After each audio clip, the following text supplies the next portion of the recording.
કલ્પના કરો એ 15મી શતાબ્દીના યુરોપની બરફથી ઢંકાયેલી ઠંડી રાતો, કડકડતી ઠંડી અને ખાવાની મેજ પર રાખેલું બેસ્વાદ ઉકાળેલું એ મીઠામાં લપેટાયેલું સૂકું માંસ. એ દોરમાં યુરોપ પાસે ના તો આજ જેવી સુખ સુવિધાઓ હતી, ના તો ખાવામાં કોઈ સ્વાદ. તેમને પોતાના માંસને લાંબા સમય સુધી સુરક્ષિત રાખવા અને તેમાં જીભ પૂરવા માટે એક જાદુઈ જડીબુટ્ટીની સખત જરૂર હતી, અને તે જાદુ મસાલો હતો કાળી મરી, લવિંગ, તજ અને ઇલાયચી. પરંતુ એ મુશ્કેલી હતી કે આ મસાલા તેમને ત્યાં ઉગતા નહોતા. આ આવતા હતા એક રહસ્યમય દૂરના એક પરિકથાઓ જેવા દેશમાંથી, જેને દુનિયા ભારત કહેતી હતી. ભારત તે સમયે દુનિયાનું એક ખાસ સ્થાન હતું જ્યાં દરેક કોઈ જવા માંગતું હતું, પરંતુ કોઈની પાસે ત્યાંનો સીધો રસ્તો ન હતો કે નહોતો નકશો. સદીઓથી અરબના વેપારીઓએ આ રસ્તા પર પોતાનો દબદબો બનાવી રાખ્યો હતો. તેઓ ભારતથી સસ્તા ભાવે મસાલા ખરીદતા અને રણના રસ્તેથી પસાર થઈ યુરોપના બજારોમાં તેને સોનાના ભાવે વેચતા હતા. અરબના વેપારીઓ યુરોપિયનો માટે એવા સખત કર વસૂલતા હતા કે જે કહેતા, કાં તો અમારી મોંમાગી કિંમત આપો અથવા તમારું એ ફિક્કું અને સડતું માંસ ખાતા રહો. યુરોપના રાજાઓ આ વાતથી ગુસ્સે થયેલા હતા. ખાસ કરીને સ્પેન અને પોર્ટુગલના શાસકો. તેમની રાતોની ઊંઘ ઉડી ગઈ હતી. તેમને ભારત જોઈતું હતું, પરંતુ જમીનના રસ્તે જવું શક્ય નહોતું, કારણ કે વચ્ચે ઉસ્માનિયા સામ્રાજ્ય જેવી વિશાળ દિવાલ ઊભી હતી. ત્યારે પોર્ટુગલ અને સ્પેનના રાજાઓ પોતાની દૂરબીનો ઉઠાવીને સમુદ્રની ઉછળતી ખૂંખાર લહેરો તરફ જોયું. તેમણે નક્કી કર્યું કે જમીનનો રસ્તો બંધ છે તો શું થયું, અમે પાણીનો સીનો ચીરીને ભારતનો દરવાજો શોધી કાઢશું. આ કોઈ સાધારણ નિર્ણય ન હતો. આજના સમયમાં દિશાસૂચક યંત્ર વગર અજાણ્યા શહેરમાં જવું મુશ્કેલ હોય છે. જરા વિચારો એ સમયનો દોર, જ્યારે લોકોનું માનવું હતું કે દુનિયા સપાટ છે. નાવિકોમાં ડર હતો કે જેઓ તેઓ સમુદ્રમાં બહુ દૂર ગયા તો દુનિયાના છેડેથી નીચે એક અનંત ખાઈમાં પડી જશે, અથવા તેમને વિશાળ દરિયાઈ રાક્ષસો ગળી જશે. સમુદ્ર તે સમયે એક એવો ક્રૂર હત્યારો હતો જે કોઈ પણ ચેતવણી વગર માણસને ગળી જતો હતો. આવા ડરેલા પરંતુ લાલચુ માહોલમાં પોર્ટુગલથી એક માણસ નીકળ્યો જેનું નામ હતું બાર્થોલોમ્યો ડાયસ. તેને કહ્યું, મહારાજ, હું શોધીશ ભારત.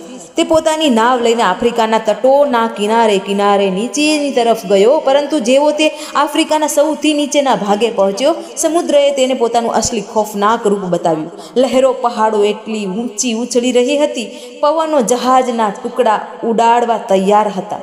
ડાયસની હાલત ખરાબ થઈ ગઈ. તેને હાથ જોડી દીધા અને કહ્યું, ભાઈ, મારે ભારત નથી જોઈતું, મારો જીવ વધારે કિંમતી છે. તેને એ જગ્યાનું નામ રાખ્યું તોફાનોનું અંતરીપ, કેપ ઓફ સ્ટ્રોમ્સ, અને પોતાની નાવ ઊંધી ફેરવી પાછો પોર્ટુગલ ભાગી ગયો. પોર્ટુગલના રાજા મેન્યુઅલ પ્રથમના હૃદયમાં હજી પણ મસાલાઓની આગ સળગી રહી હતી. બાર્થોલોમ્યો ડાયસના પાછા ફર્યાના 10 વર્ષ પછી દરબારમાં એક એવો માણસ બોલાવવામાં આવ્યો જેની આંખોમાં સમુદ્રનો ડર નહીં પણ તેને જીતવાની જીદ હતી. એક એવો જિદ્દી અને સનકી નાવિક જેના મોતના મોઢામાં હાથ નાખવાનો શોખ રાખતો હતો. તેનું નામ હતું વાસ્કો દ ગામા.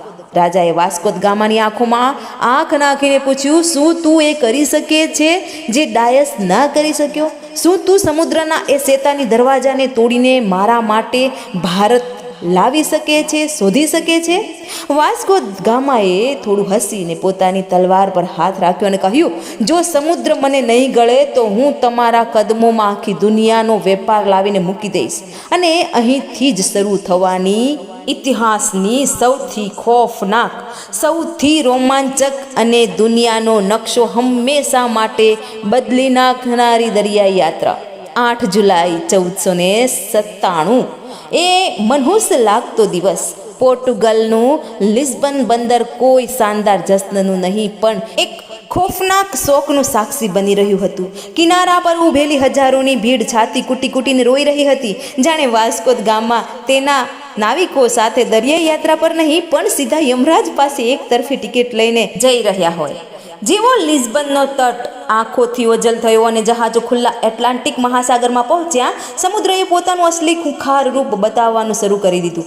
ના કોઈ દિશાસૂચક યંત્ર, ના કોઈ હવામાન વિભાગની ચેતવણી, અને ના તો કોઈ દિશા બતાવનારું યંત્ર જે પૂરી રીતે સચોટ હોય, ફક્ત આકાશના તારા અને ભગવાનના ભરોસે.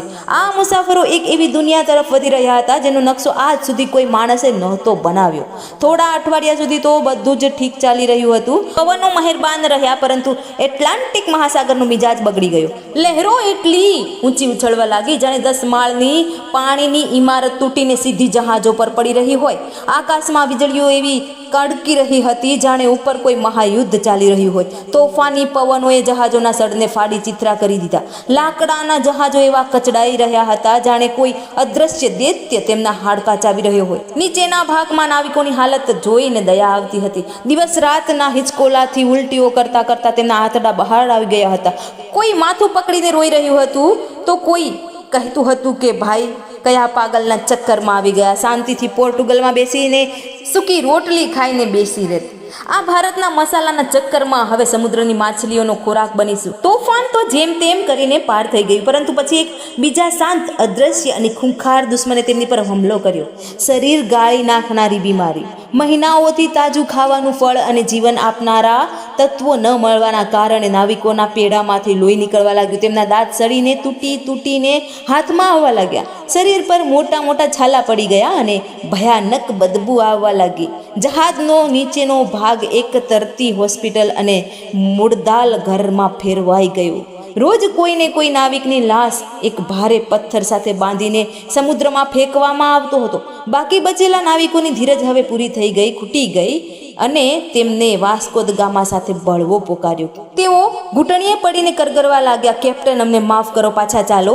અમને નથી જોઈતું કોઈ ભારત, અમને નથી જોઈતી કોઈ સોનાની ચકલી કે મસાલા, અમને બસ જીવતા પોતાના ઘરે જવું છે. પરંતુ વાસ્કો દ ગામા કોઈ સામાન્ય માણસ થોડો હતો. તે એક નંબરનો જિદ્દી, કઠોર અને સનકી માણસ હતો. તેને પોતાની તલવાર કાઢી અને એક એવું કામ કર્યું જે જોઈને નાવિકોની હાલત ખરાબ થઈ ગઈ હશે. તેણે દિશા બતાવનારા બધા જ ઉપકરણો સમુદ્રમાં ફેંકી દીધા અને ચીસ પાડીને બોલ્યો, સાંભળી લો કે હવે આપણી પાસે પાછા ફરવાનો કોઈ રસ્તો બચ્યો નથી. કાં તો આપણે ભારત પહોંચીશું અથવા આ સમુદ્રમાં જ આપણી સામૂહિક કબર બનશે. જો કોઈએ પાછા જવાની તાકાત કરી તો સમુદ્ર પછી મારશે. હું તેને પહેલાં મારા હાથે કાપી નાખીશ. તે માણસના આ પાગલપન અને ખોફનાક જુનૂન આગળ કદાચ મોતને પણ પરસેવો આવી ગયો હશે. અને ત્યારે જ એ સૌથી ખોફનાક ઘડી આવી ગઈ. તેઓ આફ્રિકાના એ સૌથી નીચેના છેડે પહોંચી ગયા હતા જ્યાં 10 વર્ષ પહેલાં બાર્થોલોમ્યુ ડાયઝે પોતાની હાર માની લીધી હતી. તે જગ્યા હતી તોફાનોનું અંતરીપ. આકાશ દિવસમાં જ કાળું ડિબાંગ થઈ ગયું. એવું લાગતું હતું જાણે સમુદ્ર અને આકાશ એ મળીને આ જહાજોને કચડી નાખવાની કસમ ખાધી હોય. લહેરો એટલી વિશાળ હતી કે જહાજો તેમની સામે પાણીના પરપોટા જેવા લાગતા હતા. એક લહેર જહાજને આકાશ તરફ ઉછાળતી તો બીજી તેને પાતાળમાં ધકેલી દેતી હતી. સાઉ રાફેલ જહાજનું માળખું પૂરી રીતે તૂટી ગયું હતું. દરેક નાવિકે પોતાની આંખો બંધ કરી દીધી હતી અને પોતાના અંતિમ સમયની પ્રાર્થના કરવા લાગ્યા હતા. પરંતુ વાસ્કો દ ગામા જહાજના વ્હીલને લોખંડની જેમ મજબૂતીથી પકડીને સીનો તાણીને તોફાનની આંખોમાં આંખ નાખીને ઊભો હતો. પ્રકૃતિ પોતાના પૂરા રૌદ્ર સ્વરૂપમાં હતી. તે તેમને ગળી જવા માંગતી હતી, પરંતુ એક માણસની શુદ્ધ જીદ અને પાગલપન આગળ તે પણ હારવા લાગી. ઘણા દિવસોની આ રૂવાડા ઊભા કરી દે તેવી મોતની લડાઈ પછી અચાનક એક સવારે ચમત્કાર થયો. તોફાન થંભી ગયું. પવનો ઠંડામાંથી ગરમ થવા લાગ્યા. લહેરો શાંત થઈ ગઈ અને પાણીનો રંગ બદલાઈ ગયો. વાસ્કો દ ગામા અને તેના બચેલા થાકેલા હારેલા નાવિકોએ પોતાની આંખો ખોલી. તેમને એ કરી બતાવ્યું હતું જે દુનિયાના ઇતિહાસમાં આજ સુધી કોઈએ નહોતું કર્યું. તેમને એ મોતના દરવાજાને તોડી દીધો અને હવે તેઓ એક બિલકુલ નવા મહાસાગર, હિન્દ મહાસાગરમાં પ્રવેશ કરી ચૂક્યા હતા. તે દિવસ પછી એક ખુકાર તોફાનોના અંતરીપનું નામ બદલીને હંમેશના માટે ઉમ્મીદનું કિરણ, કેપ ઓફ ગુડ હોપ રાખી દેવામાં આવ્યું. કારણ કે હવે તેમને વિશ્વાસ થઈ ગયો હતો કે ભારતનો રસ્તો અહીંથી જ જાય છે. હવે તેઓ હિન્દ મહાસાગરની અજાણી લહેરો પર હતા. રસ્તો હજુ પણ લાંબો હતો, પરંતુ હવે તેમની આંખોમાં એક નવી ચમક હતી. આફ્રિકાના પૂર્વી તટો પર આગળ વધતા તેઓ માલિન્ડી નામના બંદર પર પહોંચ્યા.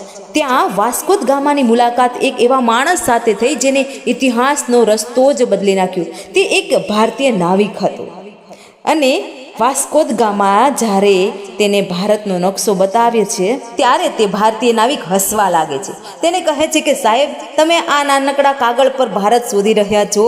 ભારત તો સૂરજની પહેલી કિરણ જેવું વિશાળ છે. ચાલો હું તમને બતાવું સાચો રસ્તો. એ ભારતીય નાવિકે મોસમી પવનોની એવી સમજ આપી જે યુરોપીઓ માટે જાદુ જેવી હતી. હવે જહાજો સીધા પૂર્વ તરફ દોડવા લાગ્યા. દિવસો વીતતા ગયા અને અચાનક એક સવારે હવામાં એક અજીબ સુગંધ આવવા લાગી. તે મીઠાના પાણીની કે કાદવની બદબુ નહોતી. તે સુગંધ હતી ચંદનની, એલચીની અને ગરમ મસાલાની. નાવિકો જહાજના ઉપરના ભાગે દોડી આવ્યા. દૂર ક્ષિતિજ પર લીલાછમ પહાડો અને નારિયેળીના ઝાડ દેખાવા લાગ્યા. વાસ્કો દ ગામાની આંખોમાં આંસુ આવી ગયા. તેને બૂમ પાડીને કહ્યું, જુઓ, પેલું રહ્યું ભારત. 20 મે 1498 આ એ તારીખ હતી જે દુનિયાનો નકશો બદલી નાખે છે ને કિસ્મત બદલી નાખે છે. વાસ્કો દ ગામાના 3 જહાજો કેરળના કાલિકટના તટ પર લંગર નાખે છે. આખરે યુરોપે ભારતનો દરિયાઈ દરવાજો ખોલી કાઢ્યો હતો. વાસ્કો દ ગામા કિનારા પર ઉતર્યો ત્યારે તેની હાલત કોઈ ભિખારીથી કમ નહોતી.